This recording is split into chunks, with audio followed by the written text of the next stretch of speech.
Yeah, this shoe looks good. Let's move on to the feet right here. Entry-level nippers up front, and the USA Gundam Store nippers in the back.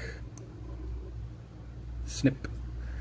There we go, and snip. Oh my gosh. I don't know. You ever play a game and it just has like some sort of rumble feedback and some sound effect or like some visual thing playing and the game feels right? It's kind of what I'm feeling with these. So side-by-side comparison here. Let's go with this. Okay, so as you can see, a little bit of white discoloration right here as we zoom in closer right now. Yeah, rough, uneven, inconsistent white discoloration, rough texture here. Here, I mean, the difference is just plain night and day.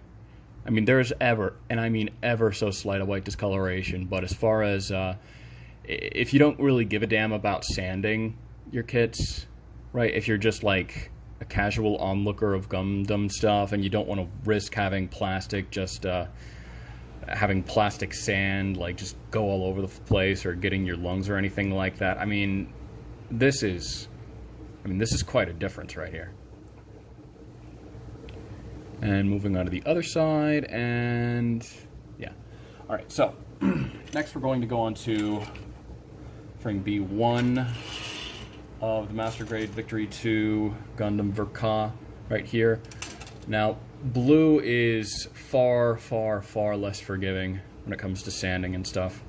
Even, let me pull out the other core fighter that I managed to complete right here. So as you can see, even with sanding, you can notice the inconsistency on the side right here. Of course, that's not going to really matter all that much if you're going to be like priming this and painting it, but as far as, say, somebody that doesn't paint their kits goes, yeah, that might cause a couple of problems. So, side note, the Victory 2 Verka so far, I mean, I've only made one core fighter, but it seriously looks the part. Might not be good in articulation. We'll see how it goes. Okay, so let's get a very thick part that we can analyze here. Okay, let's have the back part, because if there's a roughness of plastic, it's not going to look that fugly once I do the final assembly. Okay, snip with the Bandai entry-level nippers here, and on the other side with the USA Gundam Store nippers, snip. And then we're going to do the other two sides with the USA Gundam Store nippers, because this is just such a good feeling right here. A good feeling. I'm having fun.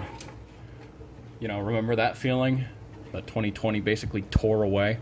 All right, so let's focus in on this if we can without the plastic getting way too reflective for me to actually see where the mark is. Oh yeah, that is just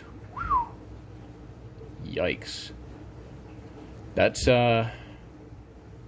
yeah, that'll buff out with some sanding sticks going down the grits, but if you want to talk about looking good after just clipping it, no, that does not look very good at all, sir. Or madam, or anywhere in between. Alright, and looking at this right here, yeah, you still get a tiny bit of whiteness, but it isn't nearly as destructive looking as the Bandai entry-level hobby nippers. Now, that's not to say the Bandai entry-level hobby nippers are, like, bad, or they're going to, like, totally ruin your kit. It depends on what you want with your Gunpla. So going to the other side here, just to be thorough here, yeah. Yeah, that is almost zero white discoloration at all. Ditto this side. Both of these I clipped with the USA Gundam Store nippers. Okay.